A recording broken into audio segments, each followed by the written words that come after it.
Hola, ¿qué tal? En este vídeo os voy a intentar explicar cómo va a evolucionar el mercado inmobiliario en Barcelona o en España de aquí hasta final de año o hasta principio del año 2023, teniendo en cuenta todo lo que está sucediendo, tanto dentro de España como fuera de España. Vamos a hacer primero una pequeña recopilación de cómo arrancábamos el año. Cerramos el año 2021 con una inflación ya bastante alta, con un crecimiento que iba subiendo todos los meses hasta un 6,5% en diciembre del 2021. Unas expectativas de crecimiento de PIB muy interesantes. El crecimiento en el 2021 fue del 5,5%. Arrastrábamos un crecimiento negativo en el 2020 del 11,3% y la previsión para el año 2022 era de un crecimiento del 6%. Sin embargo, llegamos al día 24 de febrero y se produce la invasión de Rusia a Ucrania. Y esto lo trastoca absolutamente todo. En principio era una guerra que parecía que iba a ser una guerra relámpago, una guerra muy rápida, pero la férrea defensa del ejército y del pueblo ucraniano y el apoyo internacional de Occidente imponiendo sanciones importantes a Rusia ha hecho que esta guerra pues se esté alargando y ya llevamos más de 200 días. La reacción de Rusia ante las sanciones del mercado de los países occidentales ha sido un corte del suministro de gas. El corte del suministro de gas de forma muy importante ha hecho que el precio del gas se dispare y consecuentemente el resto de los suministros energéticos y de las materias primas.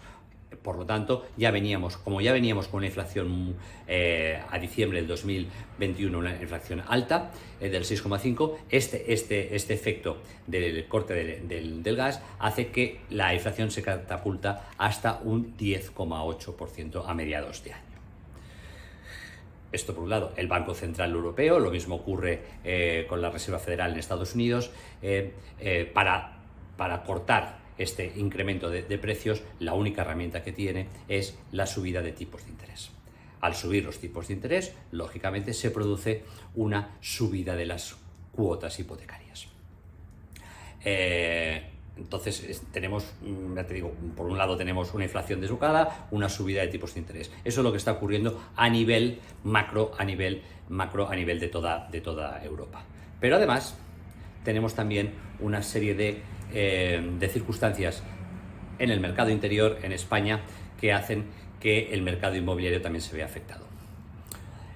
Por un lado, una de las medidas anticrisis que plantea el gobierno socialista es la cancelación de los incrementos de las renovaciones de los contratos de alquiler. Cualquier contrato de alquiler que venza antes del 30 de junio del año 2022 tenía un incremento limitado al 2%. Pasaron los meses y prorrogaron esta medida anticrisis hasta diciembre del 2022. Por lo tanto, todos los contratos de alquiler que se tenían que renovar hasta el 31 de diciembre tienen un tope de incremento del 2%. Esto genera, lógicamente, incertidumbres entre los propietarios. Está contradiciendo un contrato. Los contratos que se firman en España, prácticamente el 100% de ellos están ligados a la subida del IPC. Por lo tanto, si el IPC sube un 10%, pues los contratos de alquiler, de las rentas del alquiler, subirían también un 10%. Esto el gobierno, como mediante crisis, lo corta. Y además tenemos otro tema, que es la ley en tramitación, la ley de la vivienda en tramitación, que se está redactando metiendo una serie de intervenciones en los precios de los alquileres. Se anuncia, todavía no se han puesto de acuerdo entre Podemos y el PSOE cómo se va a hacer, pero quieren de alguna forma topar los precios de los alquileres. Esto genera también más incertidumbre. Por lo tanto, tenemos toda la incertidumbre internacional más toda la incertidumbre nacional. Esto hace que la demanda de vivienda probablemente se vaya a paralizar a partir de ahora. ¿Qué ocurrirá si tenemos una demanda más baja de viviendas, porque las cuotas hipotecarias son más altas, porque tenemos una inflación al 10% y por lo tanto la gente es más pobre? Lógicamente los salarios no han subido al 10%. Pues incertidumbres fuera y incertidumbres dentro, pues es probable que el volumen de operaciones de aquí a final de año se va a reducir de forma sustancial. Al bajar la demanda ante una oferta similar, pues probablemente los precios de las viviendas puedan tender a bajar. El mercado inmobiliario es un poco raro, es un mercado que no responde de la misma manera que el mercado bursátil. Pero tarde o temprano, si esto se mantiene, los precios de las viviendas pueden tender a bajar.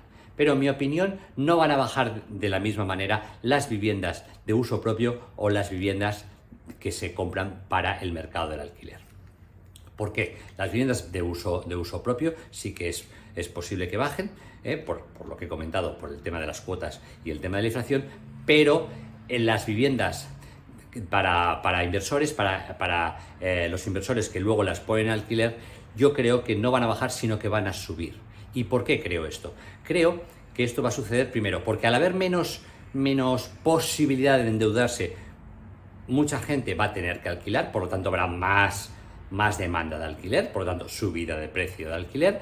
Con la vuelta masiva de los estudiantes extranjeros y de los ejecutivos extranjeros hay más demanda de alquiler, por lo tanto el alquiler el precio de la vivienda de alquiler también tenderá a subir, y además tenemos como colofón que la vivienda de inversión se ha convertido en un refugio para los inversores. Muchos inversores que invertían en bolsa están trasladando parte de sus ahorros a la vivienda para protegerse de la inflación. Por lo tanto, yo creo que por un lado, la vivienda para uso propio sí que va a bajar en volumen y podemos ver alguna bajada de precios, pero la vivienda de inversión, la vivienda sobre todo de tamaño reducido que compran los inversores para ponerlas en alquiler, esa vivienda no se va a ver afectada por esta situación y quizás el precio va a tender a subir en este tipo de viviendas. Esto es lo que yo creo que va a suceder en los próximos meses. Bueno, el tiempo dirá y veremos realmente lo que ocurre, pero en principio estas son mis reflexiones. Os veo en el próximo vídeo.